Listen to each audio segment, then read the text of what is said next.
Ladies and gentlemen, without further ado, please, for his Nerd HQ cherry popping, welcome to the stage the one and the only William effin' Shatner.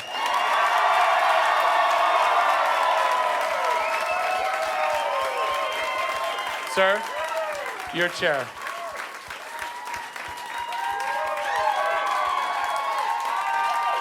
I mean, what?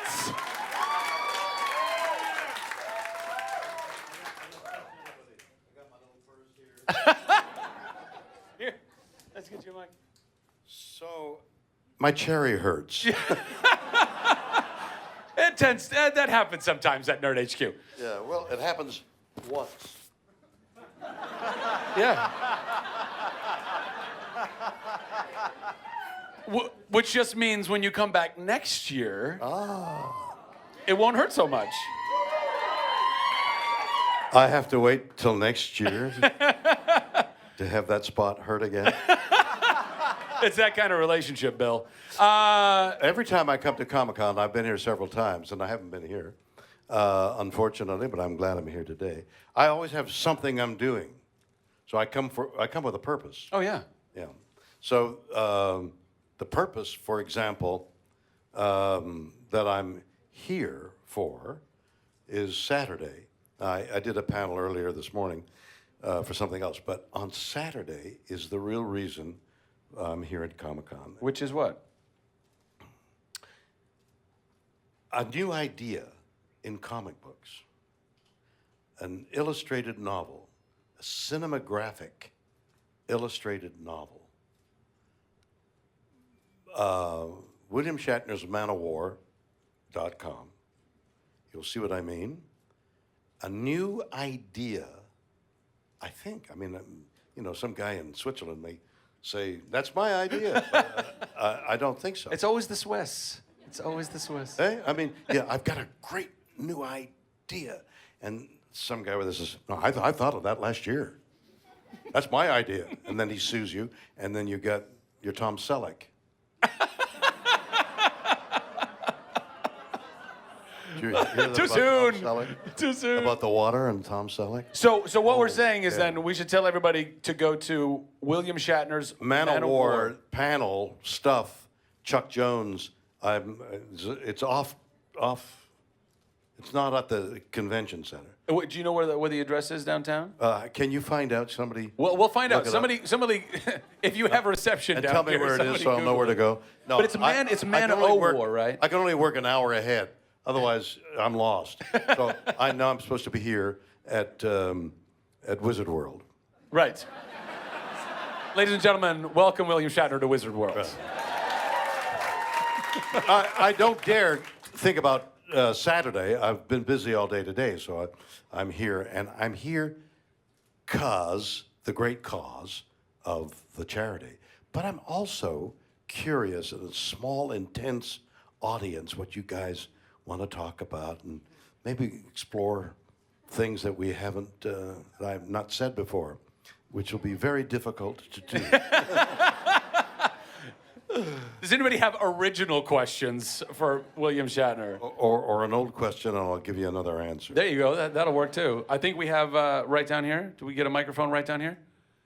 Hand that one down. Hi. God, you're close.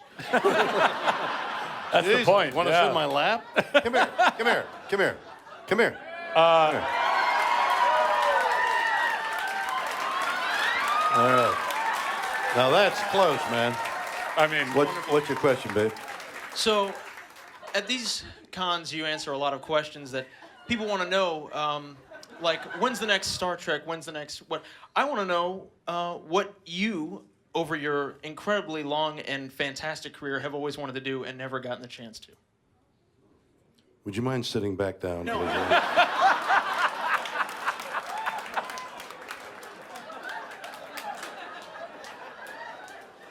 Well, I wait for opportunities to hit. I mean, I just sort of, I ad-lib my life, but unbeknownst to all of you, we're all doing the same thing. We think we're in control. I'm making an appointment tomorrow to go, you may not end up there. You know, they may be gone, you may be gone. You just don't know. So life is a happening. And if you treat it like a happening, the good and the bad, you know that the good is good and the bad will be bad, and when it's bad, it'll be good and good. And it's circuitous if you last long enough. Otherwise, it's a straight line, boom, you're dead. But we'll ignore that. That's not good advice at all. The advice is it's a circle, and what goes up comes down the other way around. So, a guy says to me, I'm at a convention. I'm at a friggin' Wizard World convention. Yeah. In Chicago, 2 years ago. Signing. Yeah, hello. Sign. Guy comes up to me and he says, we'd like to build you a motorcycle. So I drive motorcycles. Is this the one that you just drove across country? Yeah, Jesus, God. Oh, sorry. Did I just spoil that? I follow you on Twitter. In the middle of a story, for God's sake. Oh. You know what my wife does? I'll go kill myself you now. Say, you ought to tell a joke. You know, you set the joke up. Henny Youngman says, take my wife. She says, please. Why are you telling my laugh line?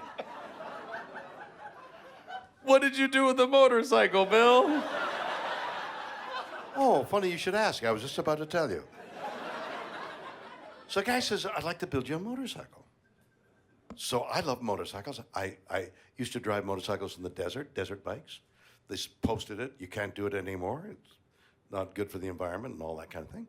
And then road bikes aren't the same, not the same as dirt bikes, but went to road bikes, big bikes, going 100 miles. Wow, 100-mile trip. Whew. Hot, cold. It's rained on me at times. There's nothing colder than being on a motorcycle and getting wet. 100 miles. Holy cats. He says, I'd like to build you a motorcycle. We're from American Wrench. We're a 100-year-old motorcycle company, and we'd like to build you. Of course. Please. Hey. Build me a motorcycle. 2 weeks later, and this is the way the ad-lib quality of our lives, a friend of mine who's a sculptor. Got your interest now? I'm Okay. thoroughly glued to this right now. I saw your eyes snap to attention there. been snapped. Sculptor, motorcycle. Sculptor's a friend of mine. I've got some of his work in my house. You know? He says, I've been thinking. I'd like to sculpt a motorcycle that would belong in the Museum of Modern Art, MoMA. Mm-hmm. I said, what a coincidence. 2 weeks ago, a motorcycle guy, and let's get together. I arrange a meeting, 3 of us get together. And we start talking like a leaping horse, motorcycle in the form of a leaping horse, modern, sort of Art Deco motorcycle. Imagine, if you will, you're driving up in the desert. Well, since you can't go in the desert, you're on a lonely road, and you're driving your car, and you see a golden horse screaming along the thing. You'd go crazy, wouldn't you? Is that a horse? No, it's a motorcycle. It's Superman!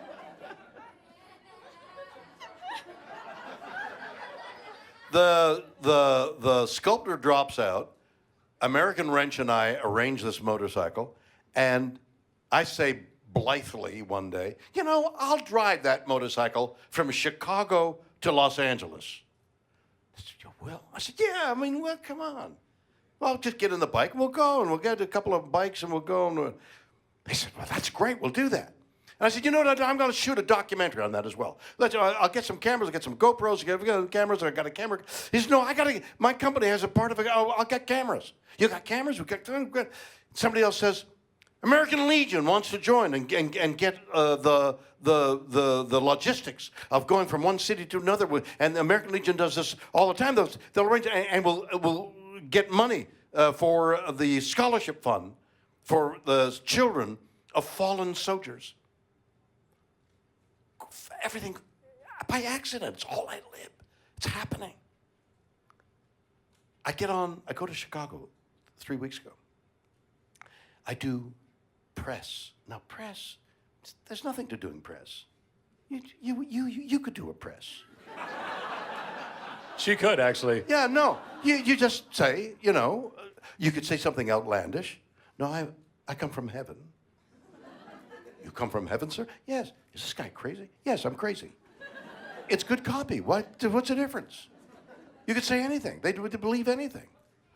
So I'm doing national press. I'm driving a motorcycle from Chicago to Los Angeles. Ta-da! National television. Okay? Can't get near the bike. The bike is being done by American Wrench. I can't get near the bike. They won't let me see the bike. No, the bike's going to come out. But I want to shoot it, get a camera on it while it's being made. So part of the documentary. Monday night, 5 cyclones hit Chicago. We're in Aurora, 15 miles south. And we're thinking, we're going to be blasted out. I haven't seen the bike. Tuesday morning, supposed to be there at 7, it's not there. It's supposed to be there at 8, it's not there. 9, 10, 11 o'clock, the bike comes in. It's huge, it's massive. You got to go to Rivet Motors, R-I-V-E-T Motors.com, and see the most unusual motorcycle you've ever seen. We put a tent over it, and we unveil it in front of 150 people from the press. Ta-da! Yada-da-ba-ba-da-ba! I get in the bike.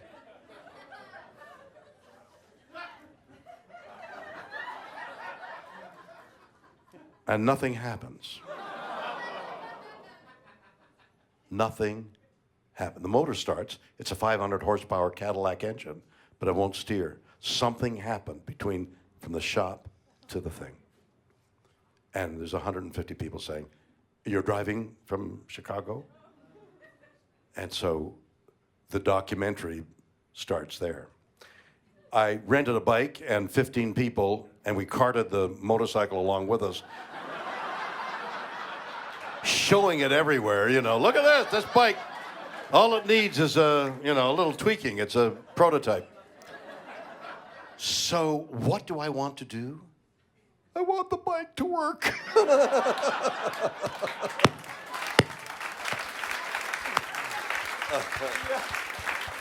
But my point is, life is a happening. And if you treat it that way, I think it works, I think. On the other hand, I could be wrong. You could be. Yeah. I don't think you are. Okay. Bill, who do you want to answer next? You choose. I get to choose. I don't want to play favorites. Oh, I get to choose. Well, we got one from the front row a second ago. Right. And you got to stand up and show your costume. Hold on. Wait for a microphone. Wait for a microphone. But there's one thing wrong. And that one down. There's one thing wrong, my darling. Quickly. No, Yes. it's red, and you're going to disappear very soon. That's okay. He makes a very good point. Are you part of the landing party? Let's get to move on. Part of the landing party. Yeah. Exactly. I have 2 questions. One, can I ask my question on your lap? The hell? Wow. Forget the question, baby. Oh, dear Lord. You see how life is a happening to you? Is it happening to you? Because it's happening to me. Seize the day. Can we show this on television? What? Seize the day. Correct. Yeah. And your question, please. Yeah. And your My question. question. I'm seizing the day right now.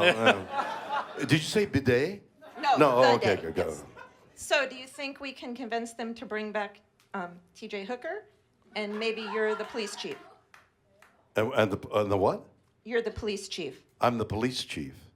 If they brought back T.J. Hooker. You mean I can't go out on patrol? Well, you could. You'd be very active. Yeah. Well, I am. As you may have noticed.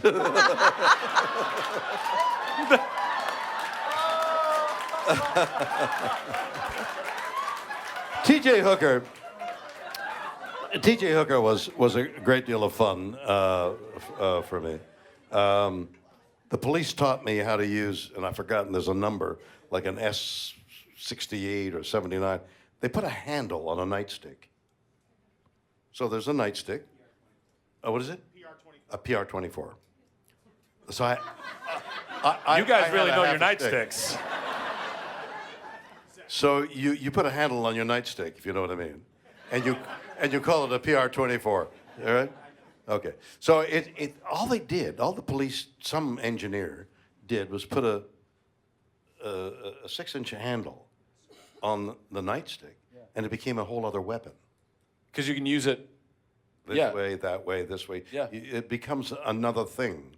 And they got very handy with it. I mean, I took lessons in it. Police taught me how to do it. And I kind of used it as the gimmick for the fight as best I could. So, if Hooker got into a fight, he uses PR-24. 24 is not the right number. It is? You're a policeman? You're under arrest. PR-24. So that got to be great fun. Then we spent summer months shooting, jumping from roof to roof on the hot white roofs of Los Angeles, chasing the bad guys. And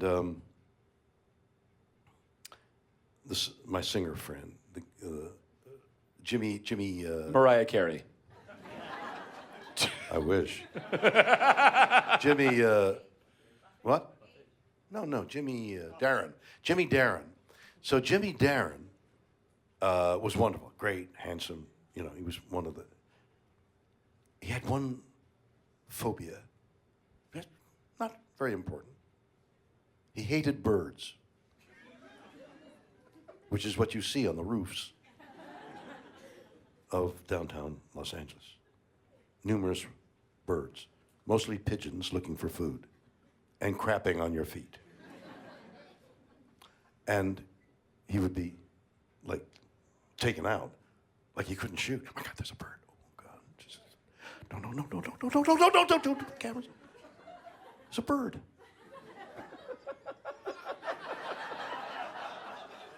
Yeah, you got to use a PR-24 on that bird. To show you what's for. It was a great deal of fun. T.J. Hooker. But if they brought it back, would you? What'd I do?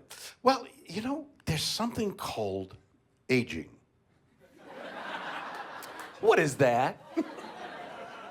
Well, my boy, it will happen to you one day. Little Zach Levi with all his... It's happening. It's happening. That's nothing. Dig deeper, my boy, dig deeper. So, you know, as much as I would... And playing the captain, I'll tell you what, gentlemen, go get the bad guy, smash him up, make him bloody, bring him back in, I'll be here. I don't want to do that. So, I got to do something else. Okay? Yeah. I'm going to go with the Serenity fan in the back there. Very shiny hat. Well, I don't know. Sorry. I don't usually need a microphone, but I was going to ask about you learning to practice playing with your nightstick, but I realized that there's a child in the audience. So I was going to say, throughout your illustrious Children career... know more than you think they do. Well, apparently if they listen to you, they do.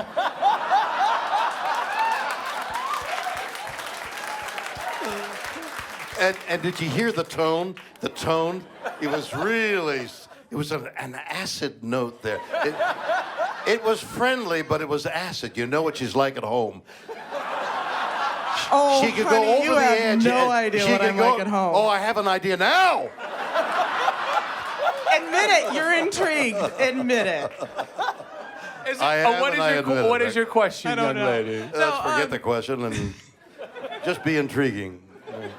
Well, but throughout your illustrious career and all of these cons and everything that you've done and the fans that you have met, is there that one moment, whether it's something incredibly intense or simple, that really just solidified with you why you do what you do? That moment that gave you that great joy. That Are you can always saying rely on? work-wise or fan-wise? In regards to a fan coming up to you and either thanking you for something or giving you, any sort of interaction with a fan where you're like, no, this is why I do what I do. This is that one moment that I can always think about that makes me realize why I'm so happy that I do what I do. Yeah, it happens quite a bit. The show Star Trek had a mystical effect on a lot of people.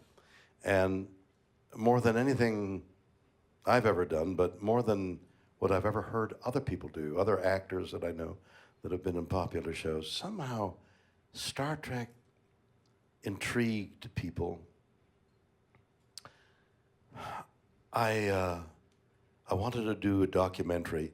The concept was the 5 captains of Star Trek, and see what the relationship, what the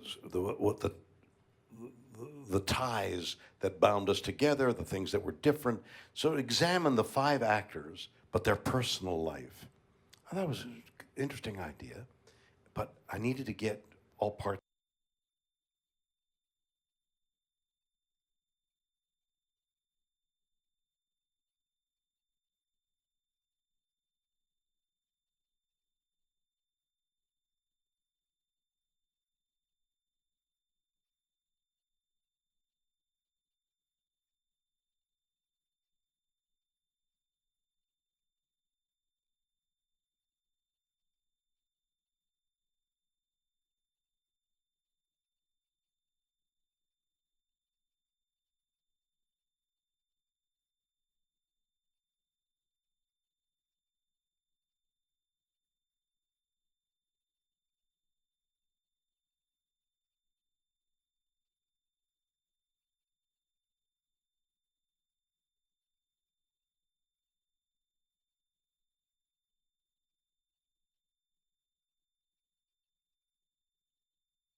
You I'm notice how Canadian. Woo, woo, woo. they're the politest twos as well. They're like, I'm not American. Woo. So there's a big aeronautical manufacturing company called Bombardier, Bombardier, but in Canada it's Bombardier. I get on the phone. I call the main number, Bombardier. I don't know anybody. Can I speak to the CEO?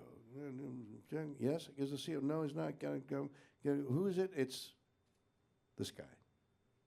He says, yes. I said, Shatner. No. I said, I'm trying to make a documentary, and I'm wondering if I featured your plane in a documentary, could I borrow a plane?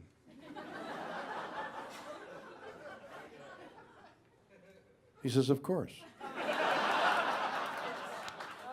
He sends a plane. We get the plane, and we pick up a Canadian crew. He's in Toronto on the runway.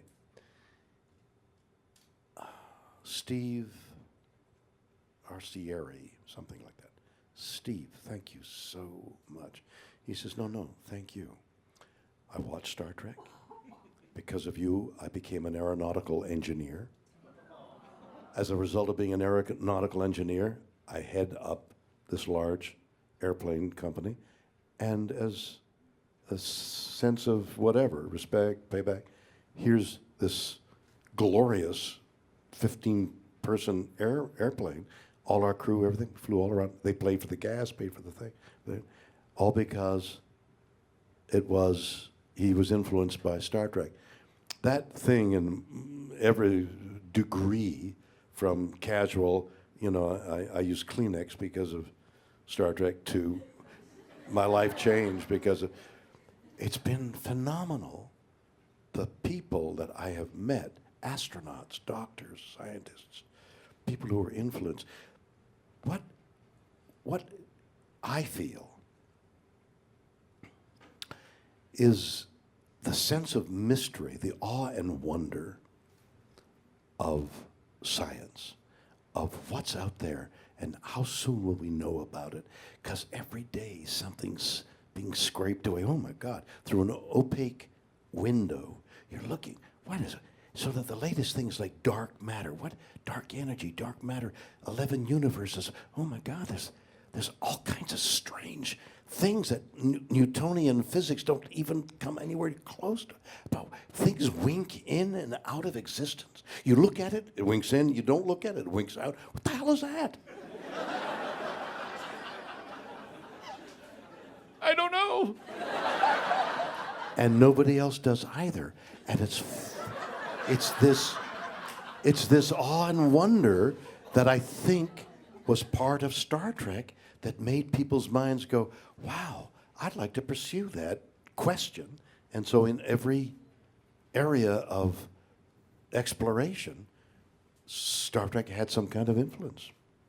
And so on a large basis, people being influenced, I see it all the time, and I'm in awe and wonder of it.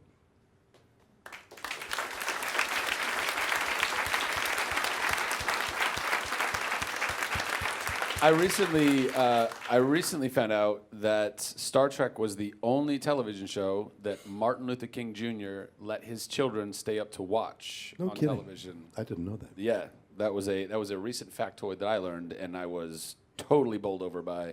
But also simultaneously was something that I understood.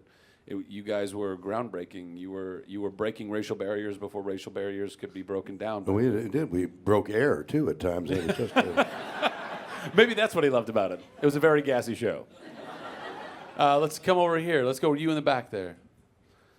Yes, you, young lady. Hi. What did you think of Gishwas this year? What items did you do? And what do you think your chances are for this coming year?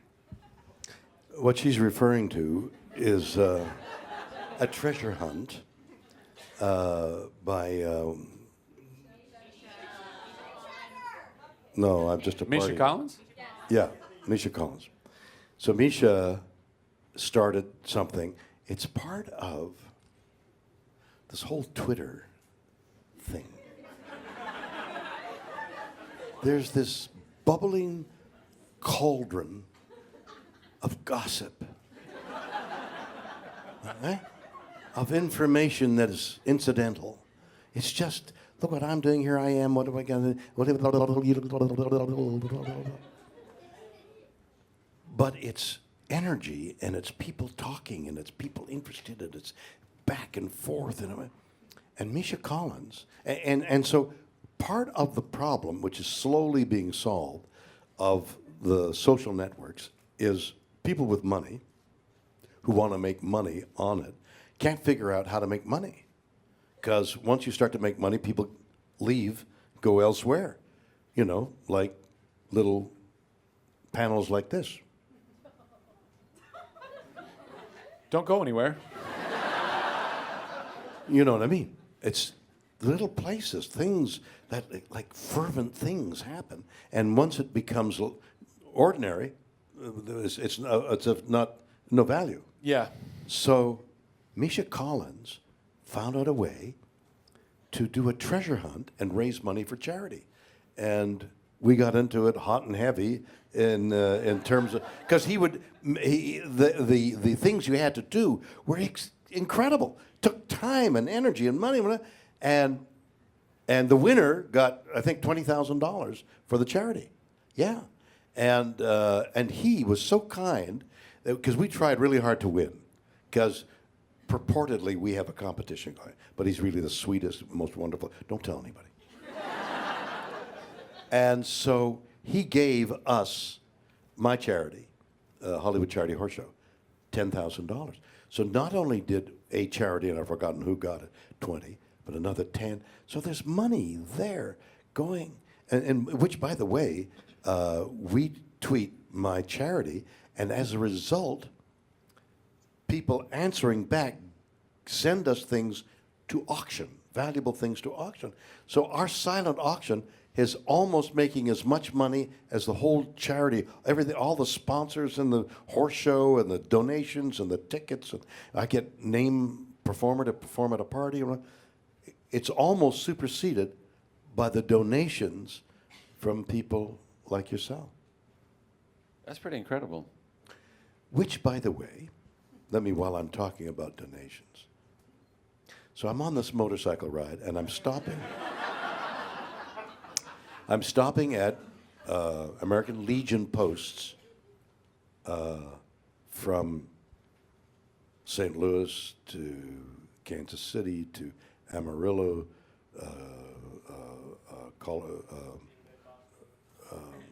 anyway, all across Las Vegas, about 8 cities.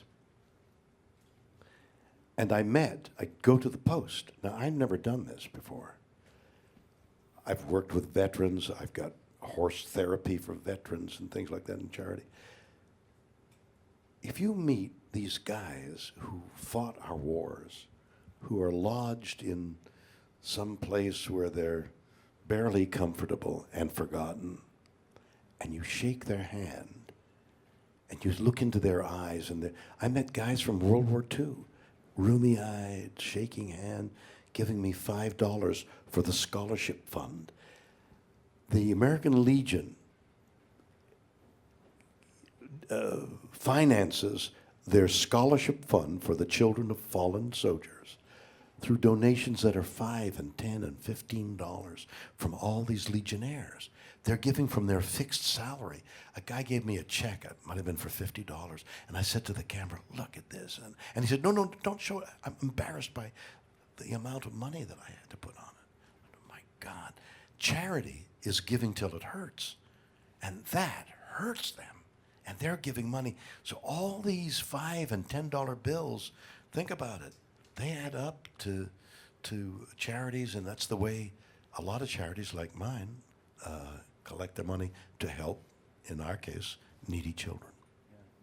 I am a firm believer in the idea that, you know, while you can have very big benefactors, and there are very wealthy people in the world that can give very big checks, collectively we can all give $5, $10, $20, affordable amounts. What you're doing here is exactly what I mean, and that's incredible. Oh, thanks, man. I appreciate that.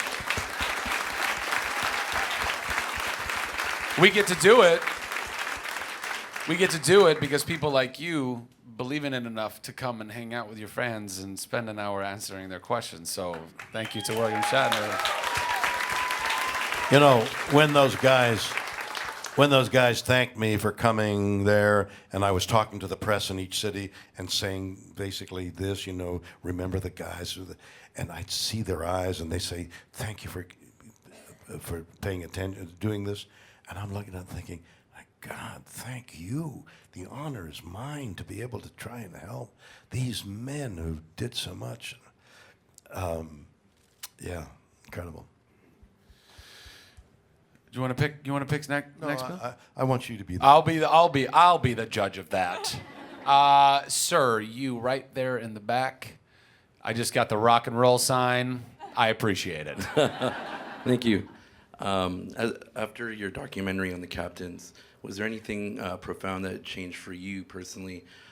You know, your perspective when you look at your career, or anything, you know, in regards to your career with Star Trek and how you felt after meeting and talking to the other captains. Did anything profound happen as a result of that documentary? Well, I'm writing a book on friendship, and mainly Leonard Nimoy, who was a dear friend of mine. And I examined the question. In fact, it'd be an interesting thing to pose to your audience, or our audience. My thought, not even my thesis, but my thought is men have more trouble making friends than women. That's my thought. Do any of you think that's wrong? So you basically agree with me? Not that there's something different in our natures. It's something different in the way our culture works for men and for women. Women seem to be able to make friends I mean real friends, not let's go shopping or have an ice cream. I mean with sprinkles. But Real friends get ice cream with sprinkles, Bill. But I mean really, really meaningful friends. And I'm trying in the book to define what that means. Like, what does a real friend mean?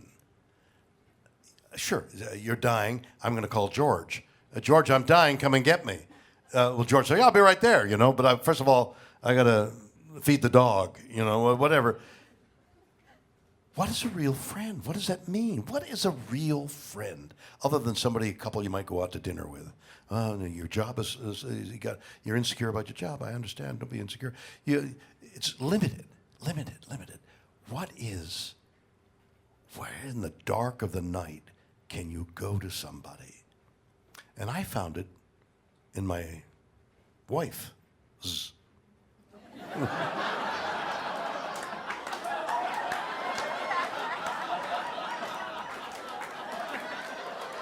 Well, that's unfortunate, but that's life. You know what I mean? Life, it happens. But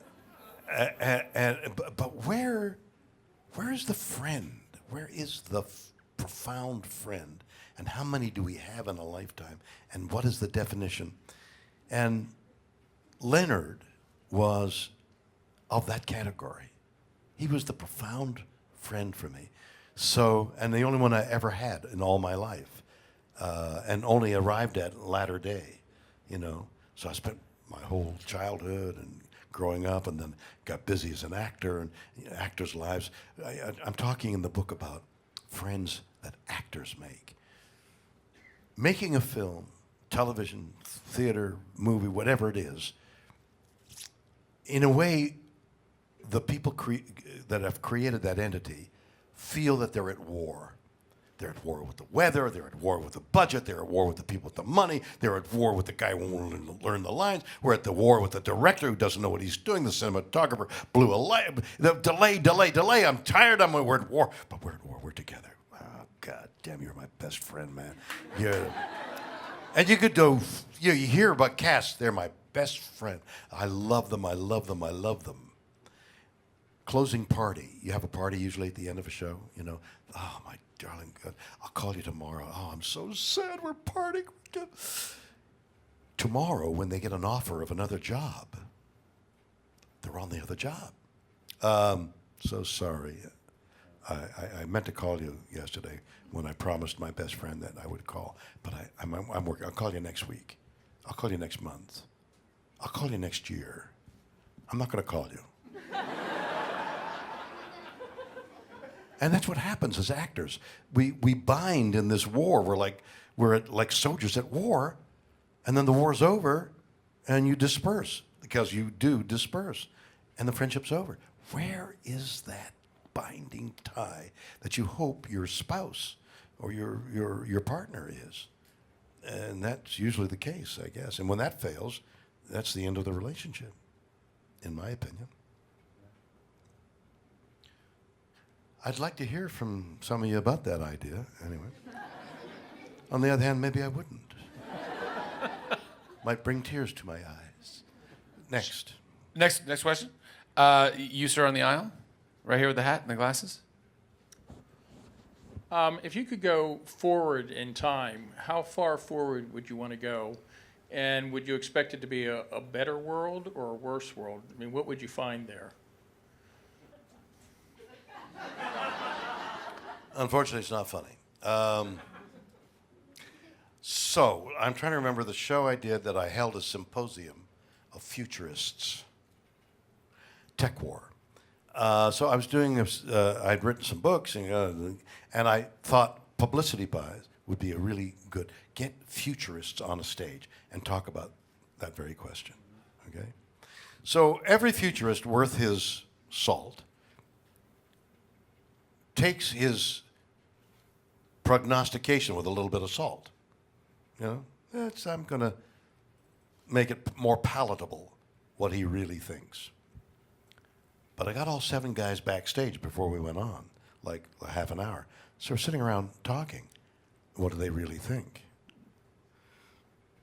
It's really dire.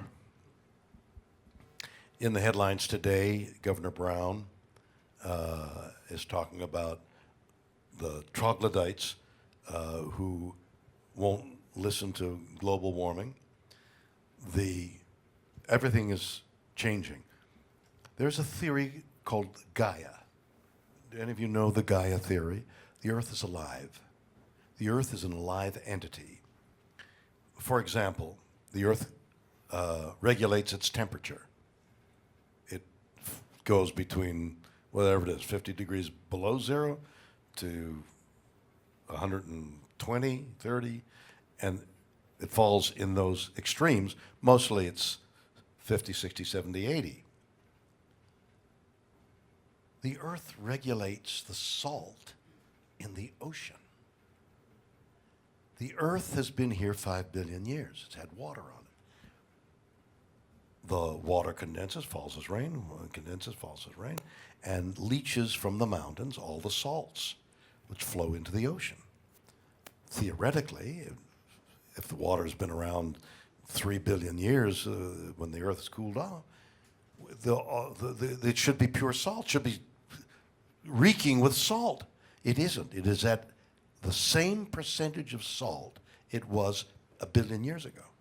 How is that possible? If you leave a pail of ocean water out in the sun and the water evaporates, there's a whole film of salt there. Why doesn't it happen? What is the ocean doing? What is Gaia doing? Oceans like the Mediterranean have over the years, over the eons, opened and closed. It may be around, I think it's the Rock of Gibraltar, actually, like the linchpin, but somewhere in the the joining of the Atlantic and the Mediterranean, that opening has opened and closed over the years, over the eons. And when it closed, the Mediterranean Ocean evaporated. In fact, there's a theory that when it opened, and it opened suddenly, and the water gushes, and the Mediterranean now becomes another ocean, that was the basis of the flood in the Bible. Really? Yeah, that's a theory.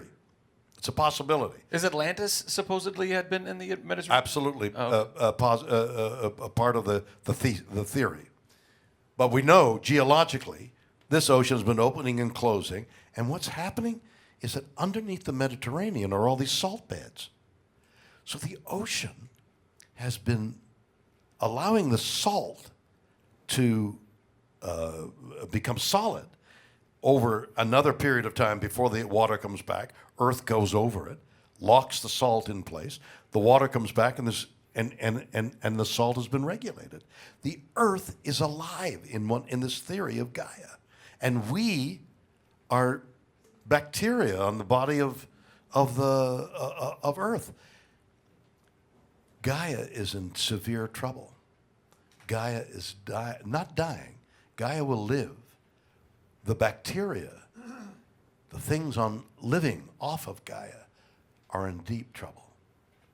And the governor in the Los Angeles Times today, probably in San Diego as well, is calling on everybody all over the world to recognize the deep, deep problems that we have. And unless we solve them very soon, the tipping point of not being able to come back. So we'll be all right. Your children will suffer, but it'll be all right. Your children's children are beginning marginal. 100 years from now, if we don't do something now, Gaia will continue and life will continue, but mankind won't be around. That's what I think. Is that what the seven futurists, they all agreed on this theory? Absolutely. Wow. Absolutely. I hope I'm a good bacteria. Well, if you think that the Sahara Desert was a lush forest 12, 15,000 years ago, that's what geological change can do. There was a lush forest, had enough wood around it so that the pyramids were built rolling logs from that forest. They theorized the currents in the North Atlantic changed for one reason or another, and the lush forest became a desert, desertification. Jeez. And it's important to have a duality about it. We're going to live through this, but we got to do something about it. So you can not be depressed. It's the point where it affects your quality of life. But we got to do something about it. It should inspire us to get the message out and to do something about it. Did that answer your question? Yeah. Right over here. We got time for maybe two more after this. Hi. Apart from Star Trek, what would you want to be remembered for? Your number one thing and why? Well, you know, you hear people say, "Well, my family and my," I of course, my kids, worship them, but I'm into a great sport that has taken me 30 odd years or more to become adept at. I ride horses as a reiner. Reining horses followed let's see how I can simply explain it. It's a sport, reining, like jumping, only this is called reining. And in the cowboy days, when they rounded up the calves would react. So the men on horse would have to run after the calf. The calf might suddenly stop, so the horse would have to slide to a stop. The calf might dart this way, so the horse had to do a 180-degree turn, roll back, and go that way, gallop down, slide there. They might want to round that calf up, so they do a fast circle around the calf and then slowly slow down so that they could doctor the calf, fast and slow circles. When the calf darted this way and the horse was on the left lead, it would change leads, so you had to change leads. Sliding stop, change of leads, fast and slow circles, and turns. 1, 2, 3, 4. Turn to the right, left. That's the alphabet like ice skating, like the ice skating alphabet. And then they have to do the moves, but they can put them in different order. So there are different patterns using those moves. That's highly skilled. It takes years to train a horse and years to learn how to do it. I've put my 10,000 hours in. I've begun to win at my age. I'm winning. I've won buckles. I've won a saddle against 18-year-olds who were born on a horse. It hurt, but they were born on a horse. That was their cherry. And I'm really proud of a belt buckle that I got this year, for example, winning a whole against 100 competitors, and I've got things like this to do as well. And that's one thing that I'm proud of, just the effort it took to become skillful enough on a horse to get a blue ribbon. If I could answer your question, it would be Denny Crane.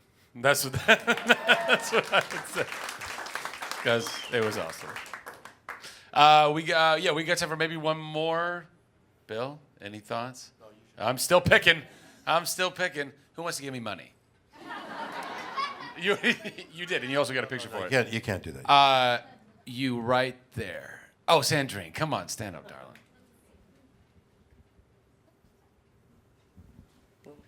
First, I want to tell you that I commiserate with you as far as the friend thing goes. So it is not just you or men. If that makes you feel better or worse, I'm not sure. But As long as I feel. yeah, exactly. And my question, so you have been known iconically for a lot of different things, and also as an actor.